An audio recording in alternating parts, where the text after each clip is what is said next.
물 많이 마시는 게 건강에 좋다고 해서 매일 물을 배부를 정도로 잘 챙겨 마셨는데 화장실만 자주 가고 자꾸 몸이 붓는 느낌입니다.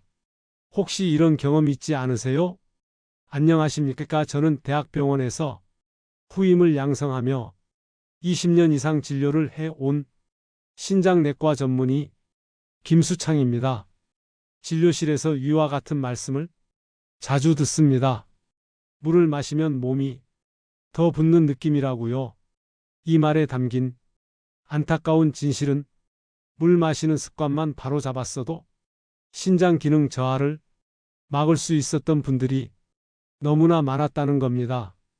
우리 몸의 많은 부분이 물로 이루어져 있습니다. 때문에 많은 분들의 말씀대로 물 마시면 건강에 좋은 것이 사실입니다. 하지만 잘못 마시면 신장이 망가집니다. 여러분 이 영상을 끝까지 시청해 주세요. 여러분이 드시는 물이 독이 되지 않도록 건강하게 물 마시는 방법 알려드립니다. 지금 구독과 좋아요를 누르시고 알림 설정해 주세요. 또 주변에 이 영상을 공유해 주세요. 많은 분들이 신장을 살릴 수 있는 약이 되는 물 알릴 수 있습니다. 우리나라 65살 이상 어르신 3분 중 1분은 만성 신장질환을 앓고 있습니다. 그중 대부분은 증상을 느끼지 못한 채 조용히 병이 진행되고 있습니다. 오늘 이 영상에서는 제가 직접 수천 명의 환자분들과 함께하며 깨달은 신장을 지키는 물 마시기 5가지 원칙을 알려드리려고 합니다. 이 5가지만 실천해도 피로는 줄고 소변 상태가 맑아지고 수면의 질까지 눈에 띄게 달라질 수 있습니다. 특히 오늘 영상에서는 물 마시기가 신장에 어떻게 영향을 미치는지도 아실 수 있습니다. 신장이 보내는 위험 신호를 절대 무시하지 마십시오. 피로가 쉽게 쌓이고 소변량이 줄었거나 발이 자주 붓는 느낌이 있으셨다면 단순히 지병이나 나이 탓으로 넘기지 마시고 지금부터 물 마시는 습관을 점검해 보시기 바랍니다. 그래서 지금부터 여러분이 평소 물 마시는 습관을 확인해 보실 수 있도록 체크리스트를 준비했습니다. 여러분에게 해당되는 것이 몇 개인지 생각해 보십시오. 3개 이상이라면 제가 알려드릴 5가지 생활 습관 꼭 실천하셔야 합니다. 첫째, 하루에 물을 한 번에 2컵 이상 마시는 일이 자주 있다. 둘째, 찬물 아니면 못 마시겠다는 생각을 자주 한다. 셋째, 약을 먹을 때 물을 한두 모금만 마시는 편이다. 넷째, 아침에 물을 마시지 않고 커피나 차부터 마신다. 5번째, 찬물을 갈증 날 때만 마시는 편이다. 6번째, 하루에 마시는 물량을 생각해 본 적이 없다. 7번째, 소변을 본 후 소변색을 확인하지 않는다. 몇 가지나 되시나요? 건강은 급하게 바꾸는 것이 아닙니다. 내 몸과 대화하듯 매일 한 모금씩 바꾸는 습관이 신장을 살리는 가장 확실한 길입니다. 그래서 지금 가정에서 쉽게 실천하실 수 있는 5가지 생활 습관 공개합니다. 첫 번째, 물을 한꺼번에 많이 마시지 않습니다. 진료실에서 기억에 남는 분이 계십니다. 73세 김영호 어르신이셨습니다. 고혈압과 당뇨를 20년 넘게 알아오셨지만 정말 모범적인 분이라 안타까운 마음이 들었습니다. 약도 빠짐없이 드시고 매일 10,000보씩 걷기 운동을 실천하셨죠? 물도 하루에 2리터씩 드신다고 체크하셨습니다. 그런데 왜 신장 건강은 악화되고 있으셨을까요? 바로 물을 한 번에 많이 드셨기 때문입니다. 검사 결과는 이미 나와 있었습니다. 신장 기능이 정상의 절반 수준, 소변에서 단백뇨가 검출되었고 발목 부종도 심각했습니다. 제가 조심스럽게 여쭈었습니다. 혹시 물을 한 번에 많이 마시는 습관이 있으신가요? 어르신은 고개를 끄덕이시며 물을 많이 마시는 게 좋은 줄만 알았다고 하셨습니다. 물을 얼마나 마시느냐보다 어떻게 마시느냐가 더 중요합니다. 신장은 우리 몸의 정수기입니다. 하루에 200리터가 넘는 혈액을 걸러 약 2리터의 소변을 만들어냅니다. 그런데 60이 넘으면 매년 신장 기능이 약 1%씩 자연스럽게 감소합니다. 즉 나이가 들수록 신장은 점점 약해진다는 이야기입니다. 이런 상태에서 한 번에 많은 양이 물이 들어오면 신장에 과도한 압력이 걸리게 됩니다. 마치 오래된 수도관에 갑자기 강한 압력이 물살을 흘려보내는 것과 같죠?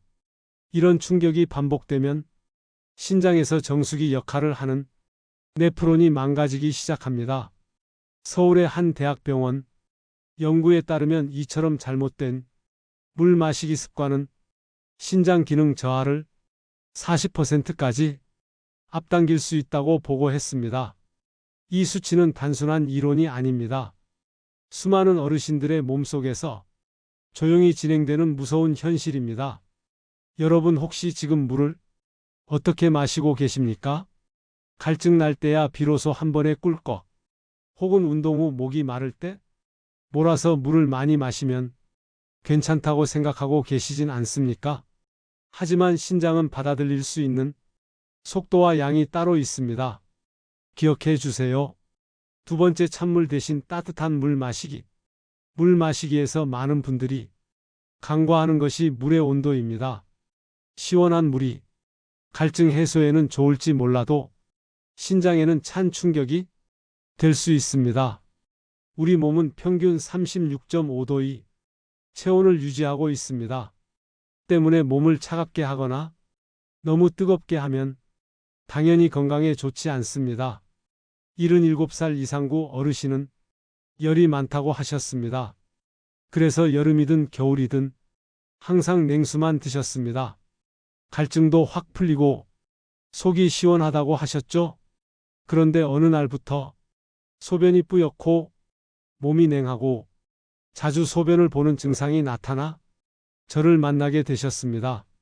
검사 결과 신장 기능은 정상보다 낮은 55% 수준이었고 초기 신장 결석도 발견됐습니다. 이유는 단순했습니다. 서울 아산병원 연구에 따르면 차가운 물은 신장 혈관을 일시적으로 수축시키고 소화 기능까지 저하시킨다고 밝혔습니다. 특히 혈관 탄성이 떨어진 노년층에게는 그 충격이 더 크게 작용합니다. 반대로 35도 전후의 미지근한 물은 신장 혈류를 안정시키고 노폐물 배출을 원활하게 도와줍니다. 저는 늘 이렇게 권해드립니다. 특히 아침에 마시는 첫 물은 반드시 따뜻한 물로 천천히 드시면 좋습니다. 밤새 줄어든 체내 수분을 부드럽게 깨워주는 따뜻한 한 컵이 신장을 지키는 가장 좋은 출발점입니다. 세 번째, 물을 조금씩 규칙적으로 마셔야 합니다.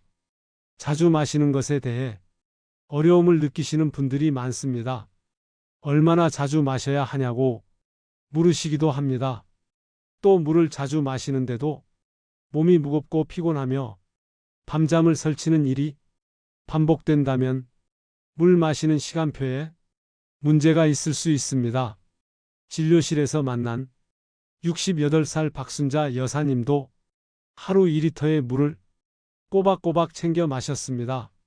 그런데도 늘 피로했고 밤에도 자주 깼으며 검사에서는 전해질 수치가 낮게 나왔습니다. 문제는 양이 아니라 시간 배분이었습니다. 물은 한꺼번에 마시는 걸 피한다고 해결되는 게 아닙니다.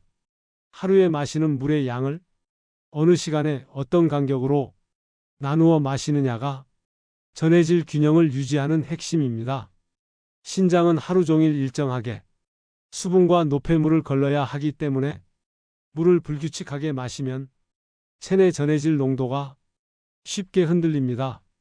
나트륨, 칼륨 같은 전해질은 심장과 신장의 전기 활동을 조절하는 물질입니다. 이 균형이 무너지면 몸이 붓고 피로가 오며 심하면 어지럼증까지 나타날 수 있습니다. 그래서 저는 이렇게 말씀드립니다. 물을 하루 8배에서 10번으로 나누어 두세 시간 간격으로 마셔보시라고 말이죠. 한 번에 한 컵, 약 200ml씩 규칙적으로 마시는 것이 가장 이상적입니다. 아침에 일어나서 한 컵, 식사 30분 전과 식후 1시간 후, 그리고 낮 시간 동안 나머지 물을 일정한 간격으로 나누어 마시는 것이 전해질과 수분이 균형을 유지하는 가장 건강한 방식입니다. 무엇보다 중요한 건 갈증을 느끼기 전에 미리 마시는 습관입니다. 노년기에는 갈증 감각이 둔해지기 때문에 갈증을 느꼈을 때 마시면 효과가 적어집니다. 물을 일정한 시간에 규칙적으로 마셔보시면 신장 건강에 도움이 됩니다. 처음엔 조금 귀찮으시더라도 물 마실 시간마다 알람을 해 놓으시거나 벽, 냉장고에 메모를 하고 체크하며 마시게 되면 기억하기 편합니다. 왜 이렇게까지 해야 하냐고요? 바로 여러분의 신장을 살리는 습관이니까요. 네 번째, 약 먹을 때 물도 충분히 먹기. 며칠 전 내원하신 71살 이정숙 여사님도 비슷한 말씀을 하셨습니다. 최근 고혈압 진단을 받고 약을 복용하기 시작하셨는데 오히려 피로가 심해지고 현기증까지 생긴다고 하셨죠? 이유를 찾기 위해 여사님의 물 복용 습관을 다시 점검했습니다. 그런데 이정숙 여사님께선 약을 드실 때 물을 거의 마시지 않으셨습니다. 약이 목을 넘어가는 정도로만 드신다고 하셨습니다. 물은 약의 흡수를 돕는 역할만 하는 게 아닙니다. 약의 성분이 체내에 오래 머무르지 않고 신장을 통해 안전하게 배출되도록 도와주는 필수 조건입니다. 특히 고혈압약, 진통제, 항생제 같은 약물은 신장을 통해 배출되는 경우가 많은데 물 없이 복용하면 약물이 오랜 시간 몸 안에 남고 그 자극이 고스란히 신장에 전해지게 됩니다.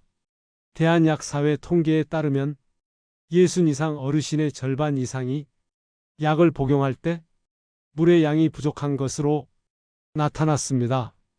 게다가 물을 많이 마시면 약효가 떨어진다는 잘못된 정보가 퍼지면서 물은 억지로 한두 모금 삼키는 수준에 그치시는 경우가 많습니다.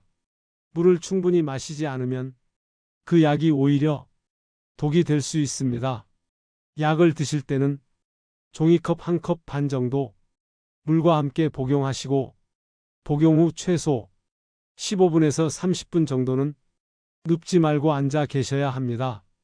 이 시간이 지나야 약이 식도에 남지 않고 위장으로 안전하게 내려갑니다.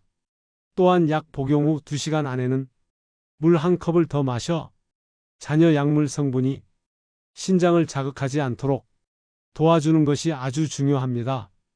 약을 챙기는 것만큼 그 물을 어떻게 마시느냐가 내 몸을 살리는 관건입니다. 5번째, 물은 내 몸에 맞게 마셔야 합니다. 65살 정미영 여사님도 정말 모범적인 생활을 하셨습니다. 하루 만보 걷기, 정해진 식사 시간, 자극 없는 식단까지 철저히 지키셨죠? 검사 결과 신장 기능은 저하돼 있었고 전해질 수치도 낮았습니다. 여사님은 건강을 위해 물을 의무적으로 3리터 이상 마시고 계셨지만 사실은 몸이 필요로 하는 양을 초과한 상태였습니다. 물이 부족하면 탈수가 되지만 과하면 전해질이 희석되고 몸의 균형이 무너질 수 있다는 사실 많은 분들이 모르고 계십니다. 그래서 저는 말씀드립니다. 물은 많이 마시는 것이 중요한 게 아니라 내 몸 상태에 맞게 마시는 것이 핵심입니다. 그렇다면 내 몸에 맞는 물의 양은 어떻게 계산할 수 있을까요? 간단합니다. 자신의 체중에 30ml를 곱하면 하루 적정 수분량이 나옵니다. 예를 들어 체중이 60kg이라면 하루 필요 수분은 약 1.8리터입니다. 또한 계절과 활동량에 따라서도 수분 필요량은 달라집니다. 더운 여름이나 난방을 많이 하는 겨울에는 기본 섭취량보다 10에서 20% 정도 더 보충해 주시는 것이 필요하고, 반대로 활동량이 적거나 몸이 붓는 증상이 있다면 수분 섭취량을 일시적으로 조절해 보는 것도 중요합니다. 또 하나 매일 한 번은 소변색을 확인하시는 것도 중요한 습관입니다. 소변색이 맑은 노란색이면 수분 상태가 적절하고 진한 노란색이면 수분이 부족한 상태, 거의 무색이라면 물을 너무 많이 마셨다는 신호일 수 있습니다. 이처럼 몸의 반응에 귀 기울이면에 몸에 맞는 수분량을 지키는 것이 신장을 지키는 중요한 원칙입니다. 지금까지 신장을 지키는 물 마시기 5가지 원칙을 함께 살펴보았습니다. 신장은 망가지기 전 먼저 알기 힘듭니다. 하지만 우리가 매일 마시는 물이 약이 될 수 있다면 신장 건강하게 유지할 수 있습니다. 물을 한꺼번에 마시는지 찬물을 무심코 들이키는지 약을 먹을 때 물이 부족하진 않았는지 이 작은 습관들이 쌓여 신장을 살릴 수도 무너뜨릴 수도 있습니다.